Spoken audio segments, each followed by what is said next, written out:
Magandang araw sa iyo at salamat sa pagsama. Ito may hawak kaming material na nagtatanong ng isang bagay na medyo mabigat pero tingin ko napapanahon para sa marami sa atin. Oo, mabigat na.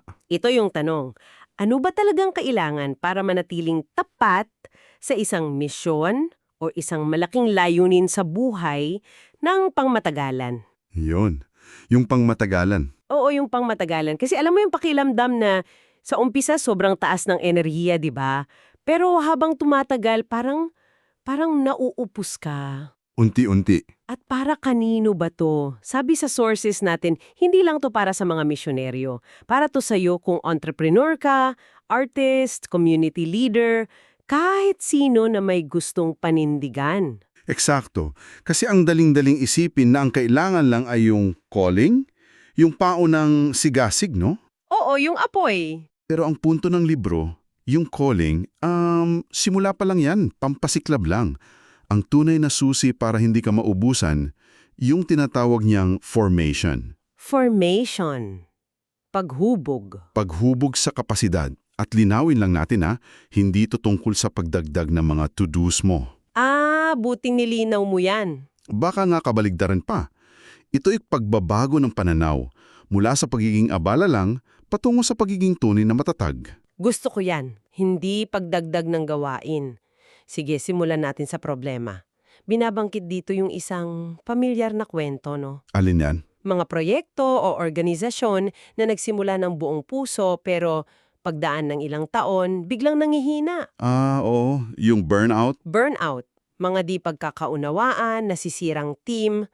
May isang linyang tumatak sa akin.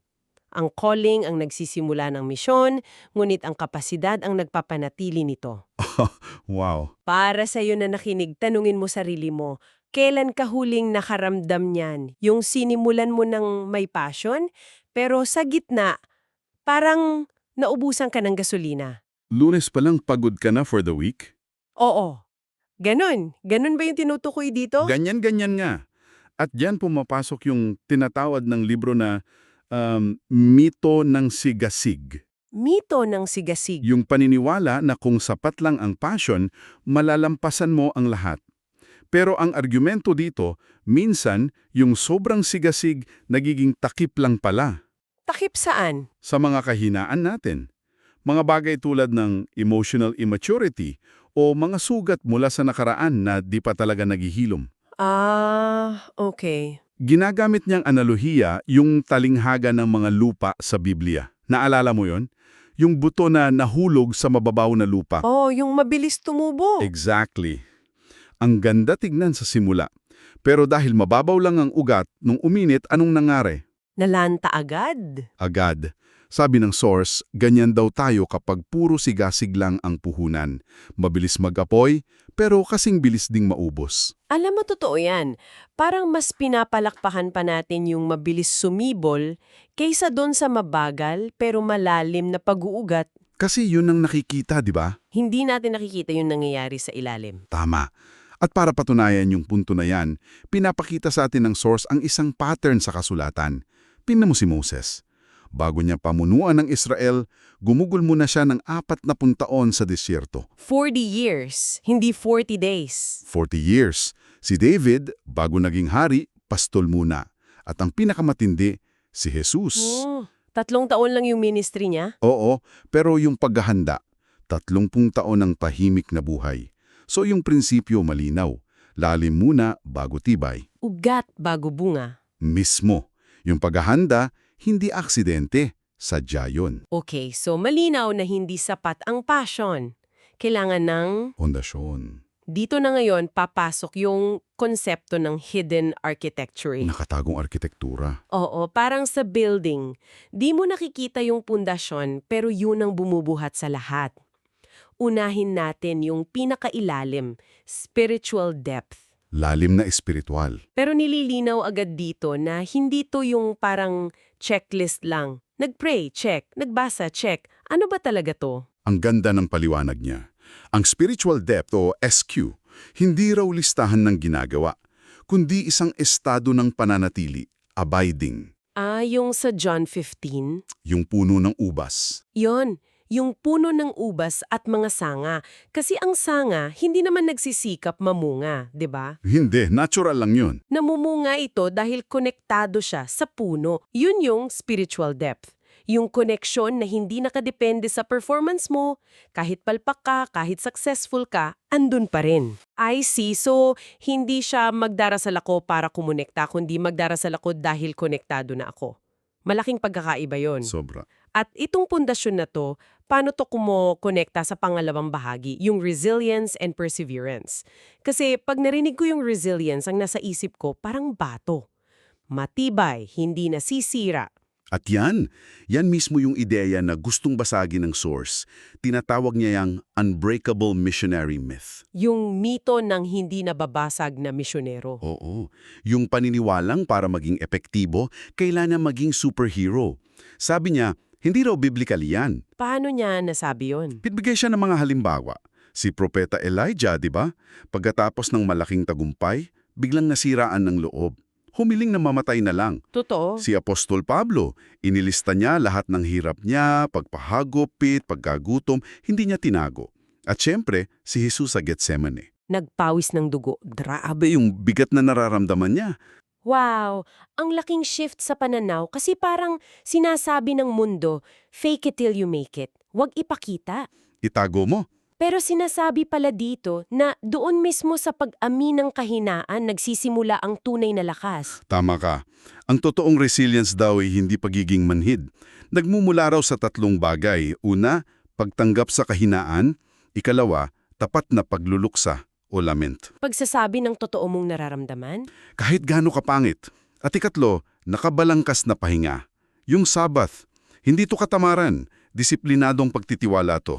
So parang disiplinadong pag-asa. Disiplinadong pag-asa, hindi pagtanggi sa sakit. Okay, so malinaw na ang pundasyon, itatayo sa loob. Spiritual depth, resilience. Pero ang misyon, laging tungkol sa iba, sa labas.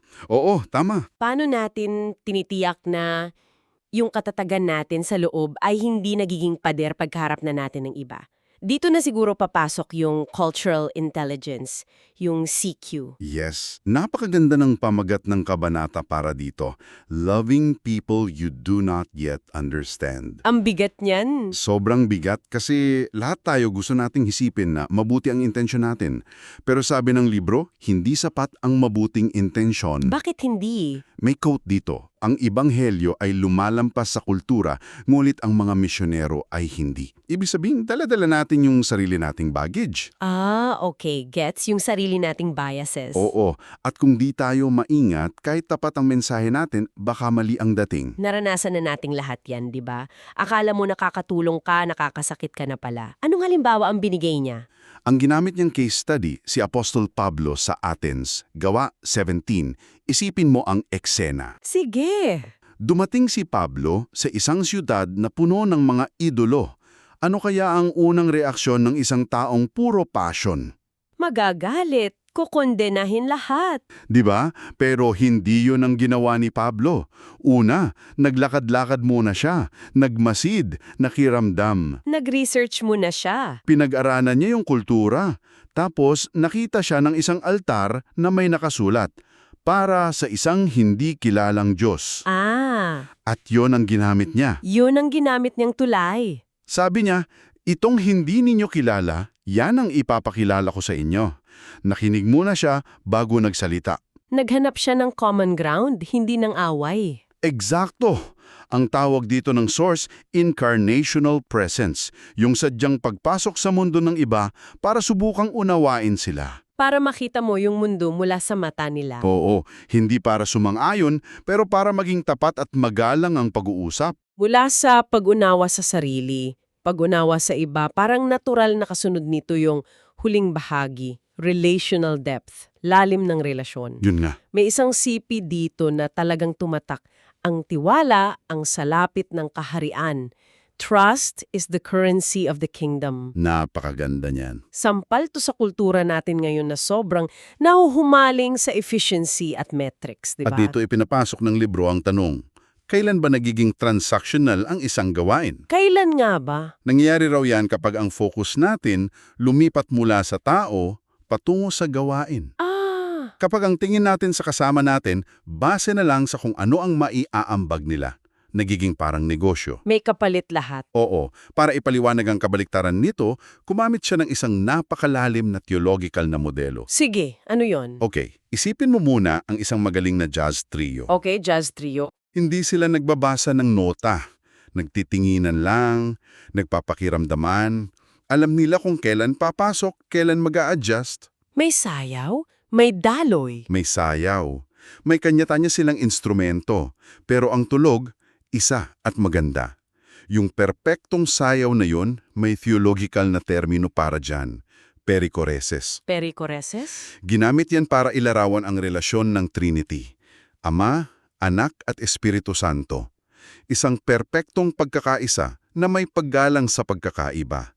Yan daw ang modelo natin. Teka, may isang phrase pa dito na strategic inefficiency ng Diyos. Parang ang labo pakinggan. Nakakagulat, no? Oo. Bakit inefficient ang plano ng Diyos at bakit strategic yun? Ang ganda ng punto. Ang pinakamalinaw na halimbawa raw, ang pagkakatawang tao. Kung efficiency lang ang goal ng Diyos, sana nag-email blast na lang siya, O nagpakita sa lahat ng TV? di ba? Pero hindi. Ang plano niya ay mabagal, personal at nakabase sa relasyon. Isinilang si Jesus bilang sanggol sa isang maliit na bayan, tumira doon ng 30 taon. Bilang karpintero? Oo. Sobrang inefficient sa pananaw natin.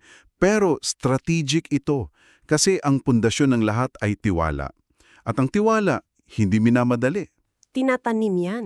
Dinidiligan at pinapalago. So, ang practical na application nito, halimbawa sa leadership, ay yung sadyang pagpapabagal minsan? Oo, Para unahin ang renasyon kaysa sa checklist? mismo. Labanan ng tukso ng mabilis na resulta. Ibig sabihin magbahagi ng kapangyarihan, magbigay ng ownership sa iba. Mas matagal, oo, pero ang resultado, isang kulturang may malalim na tiwala. At yun ang mas matatag. Bilang pagbubuod, para sa anumang pangmatagalang gawain, trabaho, pamilya, advokasya, ang pundasyon pala ay hindi lang yung paunang passion. Hindi lang yun. Ito ay isang sadyang pagtatayo ng nakatagong arkitektura. May 4 na haligi. Una, lalim ng panloob na buhay. Ikalawa, katatagan na yumayakap sa kahinaan. Ikatlo, katalinuhan sa pag-unawa sa kultura ng iba. At pang-apat, ang lalim ng tiwala sa ating mga relasyon. Kompleto. At sa huli, binabago nito yung tanong na dapat nating itanong sa sarili natin. Imbes na, ano ang gagawin ko? O, gaano karami ang nagawa ko? Ang tanong ay dapat maging, Ano? sino ako bilang isang nilalang na hinuhubog?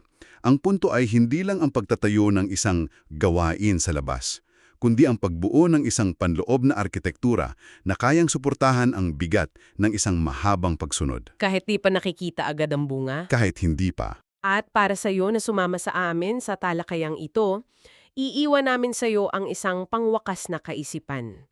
Subukan mong isipin, saang bahagi ng buhay mo ngayon, sa trabaho, sa komunidad, o sa isang personal na proyekto?